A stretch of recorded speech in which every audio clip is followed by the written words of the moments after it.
My name's Michael Askew. I'm married with 2 children and 6 grandchildren, and I work in the IT industry. So as a child, and really quite a young child, I was fascinated by science, and particularly atoms, particles, the tiniest things that you can find in the world, how they fit together and what they did. Atomic power was a big thing in the 50s when I was in primary school. But another thing that happened in primary school was we got a lot of religion, and I really didn't like it. I found it embarrassing and boring, and by the time I reached the age of 8, I became convinced that science had disproved religion. I was wrong, of course. It's something completely different. It's tackling different questions. But that's what I thought. However, I was sent to Sunday school as a child at that age. My parents didn't go, but my grandmother did, so we were taken to Sunday school, and I loathed it. It was boring and embarrassing. And as soon as I could, I made sure that I nagged my parents into allowing me not to have to go anymore, which was one of the happiest days of my life. Age 10. In secondary school, I pursued my interest in science, and I found I was actually reasonably good at physics and Latin for some reason. I generally wasn't a pretty good linguist, but that's it. But by the time I got to A level, science and maths was definitely my thing. So I applied to do a degree in physics and eventually went to Bristol University. But on the way there, something happened to me, and I was with a group of friends. We'd been together in the evening, one Sunday evening in the middle of Birmingham. I grew up in Birmingham. And as we walked off to the bus stop for some of them to go home, we were approached by a street evangelist who started talking about God and all that sort of thing, which I really didn't want to know about. And I thought it'd be a good idea to take the mickey out of him and get a laugh at his expense to amuse my friends. I was somewhat taken aback when it made no impact on him whatsoever. He was just impervious to it. He had a story to tell. It was a powerful story. It was gripping, and he was utterly convinced. So that's what happened at that point, and then we parted company. I went off down the pub, and some of our friends went home, and a few of them came back again later on with me to the same bus stop where we'd originally met this chap, and he'd been joined by a couple of other people who are Christians and wanting to tell their Christian story. So as they began to talk to me and my friends, although they were definitely trying to persuade us, I was able to put that to one side and say, yes, I know you're trying to persuade me, but what matters is whether this is true or not. And gradually during the course of conversation, it became evident that the person they were speaking about, this Jesus of Nazareth from 2,000 years ago, wasn't dead. He was actually alive. A giant, titanic figure standing astride the universe with all authority at his disposal. And I felt, I won't say cornered, but I felt rather like somebody driving on the motorway who's suddenly surrounded by 3 police cars, all full of policemen in uniform, all pointing to the hard shoulder and saying, pull in. I didn't really have a choice. So I asked them what I needed to do, and they said, well, you just hand your life over to him, totally. And so I made that decision. I took that step right there in the middle of Birmingham city centre, and I didn't feel anything. I thought maybe nothing had happened. But I went home later on, and the next day I started to read my Bible about this person of Jesus. My grandmother had given me a miniature New Testament with some pictures in it suitable for a child, but I read that, and it gradually dawned on me that this person not only was the one I'd met in the middle of Birmingham, but was the person I met in the pages of the New Testament as well. And it dawned on me that this was not just a set of fairy tales as I thought. It wasn't just all made up. It was actually true. And so that began a life which has continued for over 50 years, and every day, in one way or another, I experience the reality of this person, of Jesus Christ, the Son of God, now elevated to the highest place of authority in the universe. One of the first things that happened was that I experienced something which people call joy. And it's hard to describe that. It's not exactly happiness. It's a kind of elevation of spirit that makes you want to jump up, dance, sing, and feel clean inside, which is wonderful. I mean, there isn't anything like it that this world has to offer. And I began to realize that the experience of being a Christian is one of joy that can never be taken from you, even when you have difficult things. I remember once feeling incredibly happy while I had toothache. It's very painful, but still that joy didn't leave me. I discovered that the Christian life was a life full of adventure, and of all kinds. Not long after I became a Christian, I began a friendship which eventually became a courtship, an engagement and a marriage to my wife, and we've been married for over 50 years now. But what I discovered was that it was going to be a long distance experience, because I went off to Bristol University, she went off to York University. She was not a Christian when she left, but she happened to arrive in York at a time when a very famous Anglican minister called David Watson was operating. He was leading a church that she went to, and he gave an appeal for people who wanted to become Christians to come forward, which she did. And she took her first steps, not because of me. I don't think it had anything to do with me at all, but independently we came to the conclusion that this was the way of reality, of truth, of life, and the way we needed to go. And also independently, we both found ourselves drawn to people from overseas.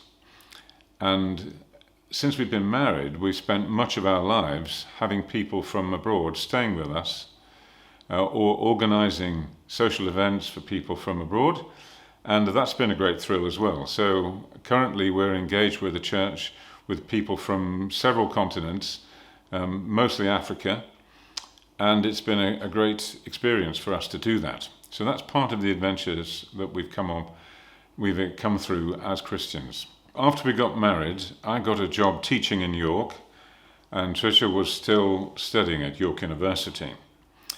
And a couple of years after we married, I discovered that Christians in Eastern Europe were very heavily persecuted. Eastern Europe was behind the Iron Curtain at that point. It was occupied by what was known as Soviet Russia, Soviet Empire, effectively. And Christians were denied jobs, denied education. The leaders were thrown in prison. Their Bibles were confiscated. Their churches were demolished. They had a very, very hard time. And so I felt it was my job, like many other Christians did, to pray for them. And one day I was praying in the back room of our house, and I felt God speak to me and said, "You go and take Bibles to them." That was the words. It came very, very clearly to me, and I began to pray about that. And after some months and some training, my wife and I went with two friends in a very old car, and we drove 6,000 miles across Europe to take a suitcase full of Bibles to Bulgaria and Romania. And for 4 weeks, we saw miracles every day, at least one every day, including one day when we drove for maybe 60 miles, 100 miles with no petrol in the tank. An extraordinary experience. It was absolutely flat empty. But that was only one of those experiences. We also needed to find ways in which we could meet up with Christians and hand over the Bibles in their own language, and do so without incriminating them or putting them in any kind of risk. But in various supernatural ways we were able to do that. So we came home, and it was quite an adventure. We had people praying for us all the time we were away. We needed that. We had people willing to pray every day for the whole 4 weeks that we were away. During that time, the clutch packed up in Croatia, what is now Croatia, and we had to get across a mountain range and somehow get home. Well, we got as far as Zagreb, which is in what used to be Yugoslavia. I don't know what it's called now, but anyway, we got to Zagreb, and we knew that there was a Volvo dealer there. There was only 2 Volvo dealers in the whole of Yugoslavia. One was in the capital, Belgrade, and one was in Zagreb. But we had no idea how to find it. We couldn't read Serbo-Croat. It was a foreign language, different script and everything. And so we were stuck. We're in the middle of Zagreb, driving around, no idea how to find this Volvo dealership or anything. And so I was in the driving seat. I cut off across a side road, and we pulled up alongside a man who was just out having a walk, by the look of things. And we tried a little bit of Serbo-Croat, a couple of words. We tried English, and it turned out he'd spent several years living in England. Not only was he fluent in English, and he was out for a walk, he got nothing better to do, and he was willing to take us to the Volvo garage. And it was a Saturday morning. So he got in the car with us and took us to the Volvo garage, and the mechanics did not want to start a clutch change in the middle of Saturday morning. But he persuaded them. He managed to get them to do this, and it took 2 hours to do it, but they did it. And we paid them, and we were able to drive home. That was just one of the many, many remarkable things that happened during that time. How could it be that the one person we talked to in Zagreb happened to be fluent in English, happened to have lived in England, happened to be at a loose end and willing to help us, and was prepared to go and persuade some very reluctant mechanics to do a big job on a Saturday when they wanted to get home to their families? Another aspect of the adventure of the Christian life was what we do for a living. And I was able to pursue my love of physics by becoming a physics teacher. And I did that for 13 years at a school in York, and I really enjoyed it. It's a hard job because you've got to keep 30 active children, or more than 30 at a time, concentrated and working and behaving and all the rest of it. But I enjoyed it, and it seemed to go pretty well. But there came a time when I began to feel that God was speaking to me again and calling me to do something different. And that was to start a business in computer software. The difficulty was I knew very little about computers and nothing at all about business. So it was an extremely risky venture from the start. However, I applied for a grant from the government to start this new business. And much to the surprise of the inspector that they sent to examine my proposal, it was accepted. And so I got some government funding to help me get started, and I left teaching. On the day that I left, I found I'd been promoted to the head of general studies at a new sixth form college. So it was a kind of irony in that. I got notification of a promotion, and at the same day I just handed my notice in. And as soon as I launched and started off, everything having gone swimmingly up to that point, everything started to go wrong. And I could understand why that was the case, because although I'd learned a certain amount about computers and learned a little bit about business, I had some help from some investors in Northern Ireland, Christian people who were prepared to put some money behind this venture. Nonetheless, I knew very little. And therefore, the learning curve was steep. And the only way you learn is when things go wrong. If things are going right, you don't need to change anything. So things went wrong, and we went down to a very low ebb financially. And for 2 years, my wife and I lived on £3,000 income per year. And that really took some doing. But at the end of that time, we discovered that Christian people are extremely generous. People helped us out with groceries and with all sorts of ways and practical assistance and support. And we were able to survive. And gradually we climbed out of that. But we also discovered something else. We'd begun to think that maybe God was hard up, and the only way that you can survive or do any good as a Christian is to live on the breadline and give away everything that you can possibly spare to other people who are also starving because there's just not enough money to go around. But having been through a situation of genuine financial hardship, we went through from just enough to 30% of what I'd previously been earning. And going through that experience, I discovered it wasn't the case at all. God can provide for people no matter what, under what circumstances. And of course, we have this in the Lord's Prayer. It says, give us this day our daily bread. And Jesus himself said, your Father knows what you need before you ask. You don't have to worry about enough food to eat and enough clothes to put on. He knows your need and can provide for it. So that was our experience, and it's been our experience ever since. One of the great delights of our lives has been having our own children. And we were very blessed to be able to have children. Not everybody can. Sometimes it's a long wait for some can't have them at all. But we were able to have 2 healthy children, and they were an utter delight. We took photographs of holidays and different times with those kids, and we used to have in our bedroom a cube about 4 inches by 4 inches by 4 inches with photographs on every side.